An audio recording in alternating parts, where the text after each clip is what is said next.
Assalamualaikum warahmatullahi wabarakatuh. Saya baru saja terhentak oleh sebuah bacaan dalam sebuah buku ini berjudul Obrolan Sufi karya Robert Freger yang saya beli dari Kiai M. Mustafa, guru saya di Pondok Pesantren An-Nokoyah.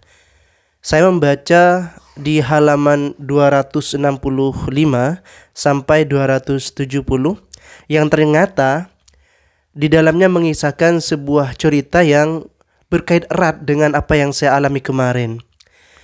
Jadi kemarin saya sempat marah, sempat tersinggung karena beberapa instruksi yang saya lakukan ke karyawan yang saya pimpin di sebuah perusahaan media yang bernama Media Jatim, saya merasa terabaikan. Tetapi ternyata rasa itu tidak benar adanya. Tim yang saya pimpin itu sebenarnya bergerak, hanya saja saya tidak tahu bahwa mereka sebenarnya sudah bergerak untuk melakukan instruksi yang berkaitan dengan kemajuan perusahaan.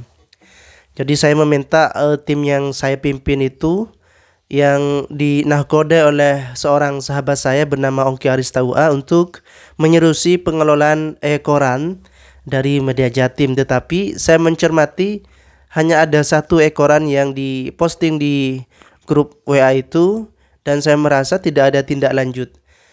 Saya nyaris keluar dari grup itu, tapi kemudian saya merasa itu tidak baik. Saya khawatir Mas Ongki yang saya percaya penuh untuk menahkodai Media Jatim itu tersinggung dan apa yang saya lakukan itu adalah sebuah kesalahan.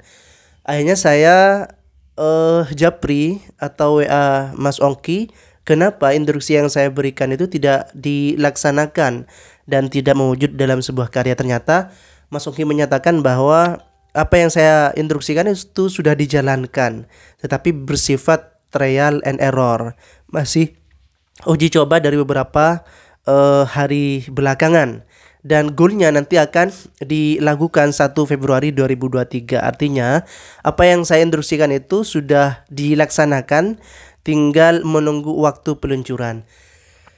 Nah, saya semakin mantap bahwa awal kebijaksanaan, dasar dari kebijaksanaan adalah kesabaran. Itu intisari dari bacaan di halaman 265 sampai 270 di buku ini. Jadi dalam buku ini mengisahkan sebuah kisah yang ada kaitannya dengan persiapan menjelang Ramadan. Nah, di sini dikisahkan tentang perjuangan Husain yang pada suatu waktu dia akan menggelar sebuah pernikahan dengan seorang perempuan yang sangat cantik di desa, dan perempuan itu sangat diidam-idamkan oleh semua pemuda. Nah, singkat kata, di hari pernikahan Husain didatangi oleh dua cendekiawan, di mana dua cendekiawan itu sangat kesohor dan sangat terkenal di negeri itu, dan Husain tidak tahu kenapa dua cendekiawan itu mendatangi pernikahan Husain itu. Nah, setelah menjamu dua cendekiawan itu dengan sebaik mungkin, Husain kemudian terpana ketika kedua cendekiawan itu dipersilakan duduk di pelaminan sebagai tamu penghormatan. Dan ternyata selama duduk di pelaminan itu, dua cendekiawan tersebut diskusi berbagai macam ilmu, berbagai macam filsafat, berbagai macam kebijaksanaan, dan itu membuat Husain terpana dan sangat takjub. Husain pun bertanya, dari mana ilmu yang kalian dapatkan ini?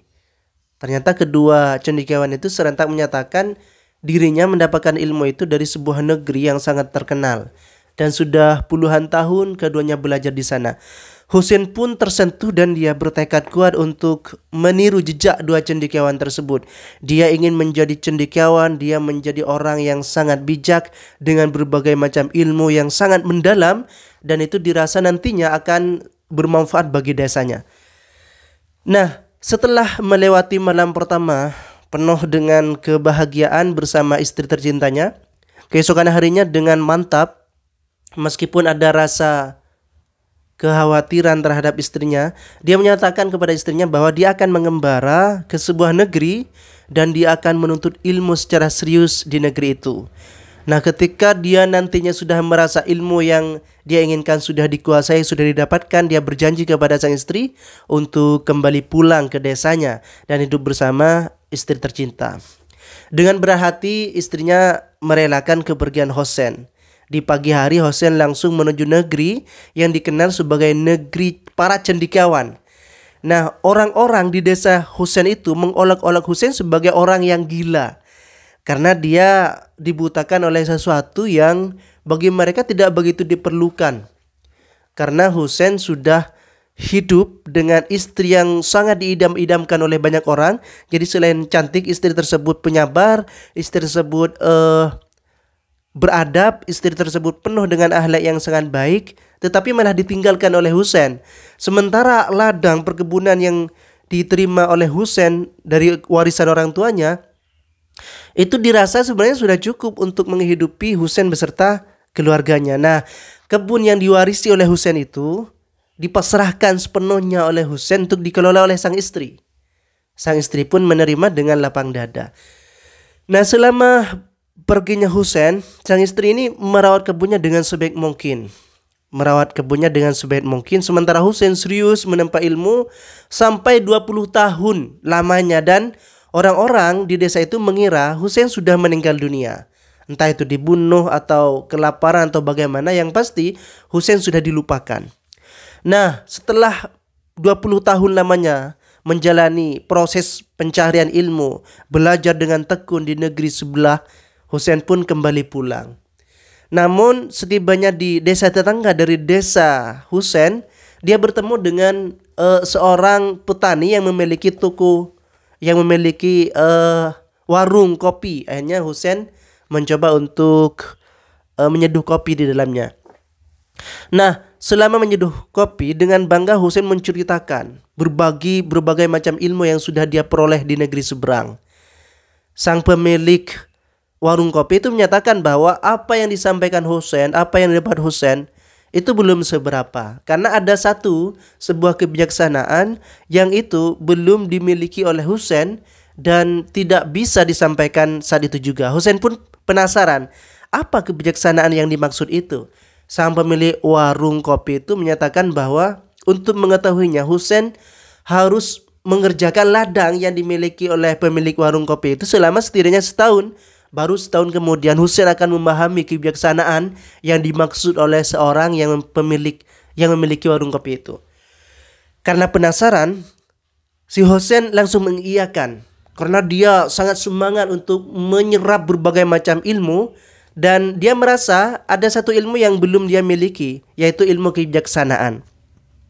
Akhirnya siang malam dengan penuh semangat Husain merawat dan mengelola ladang milik pemilik warung tersebut, dan setahun berjalan Husain langsung menagih, saya sudah setahun bekerja tanpa dibayar kepadamu untuk mendapatkan ilmu kebijaksanaan. Kemudian si pemilik warung itu menyatakan, besok pagi saya akan sampaikan berkaitan dengan kebijaksanaan yang sangat dibutuhkan oleh kamu itu. Nah, singkat cerita, keesokan harinya ketika Husain sudah mau kembali ke desanya, si pemilik warung itu bilang, dasar dari kebijaksanaan adalah kesabaran. Sang Husain pun terkejut dan merasa ditipu karena setahun penuh dia bekerja tanpa dibayar. Ternyata ilmu yang ingin dia dapatkan hanya pernyataan bahwa dasar dari kebijaksanaan adalah kesabaran. Husain pun langsung pulang ke desanya dengan berbagai macam kecewaan, dan dia merasa apa yang disampaikan oleh pemilik warung itu tidak sepadan dengan pengorbanan yang telah diberikan oleh Husain selama setahun lamanya. Nah, setibanya di rumah, Husain itu dikejutkan saat istrinya itu membelai kepala seorang pria yang sangat tampan. Dia merasa ada sebilah pisau belati yang disimpan selama ini oleh Husain selama perjalanan untuk menjaga-jaga, khawatir dirinya kena begal. Dia langsung mengambil belatinya dan akan membunuh istri beserta pria tampan, pemuda tampan yang dibelai kepalanya oleh sang istri dan ada di pangkuan sang istri. Tetapi dia kemudian ingat dengan pernyataan seorang pemilik warung bahwa dasar kebijaksanaan adalah kesabarannya. Akhirnya si Husain menggagalkan inisiatif untuk membunuh kedua orang di depannya, yaitu sang istri dan pemuda ganteng. Nah, untuk menetralisir amarahnya yang tidak tersalurkan, Husain pergi ke masjid di desanya. Dia pun kemudian sholat isya. sholat Isya. Sebelum sholat Isya dia dikagetkan oleh pemuda yang baru saja dibelai kepalanya oleh sang istri. Dia kemudian bertanya oleh seorang jemaah di sampingnya, itu siapa yang menjadi imam? Kemudian si jemaah itu bilang bahwa itu adalah anak si Husain gila, yang setelah malam pertama dia malah pergi meninggalkan istri yang sangat dicintainya. Selama ditinggal Husain, sang istri menabung dengan baik sehingga anaknya itu bisa disekolahkan, bisa belajar, bisa mondok di pondok pesantren, sehingga anak itu menjadi orang yang paling terpelajar, orang yang paling terdidik di desa ini. Seketika itu setelah sholat Isya, sang Husain pergi ke desa sebelah, ke pemilik warung yang sebelumnya mengajarkan arti sebuah kebijaksanaan, dan Husain di sana berlutut dan sambil lalu bilang bahwa terima kasih banyak guru, berkat ilmumu istri dan anakku terselamatkan dari ancaman belati yang sudah mau saya tikamkan kepada istri dan seorang pemuda ganteng yang ternyata pemuda itu adalah anak saya. Nah, dari sebuah kisah ini saya kemudian langsung ingat dengan apa yang akan saya lakukan kemarin.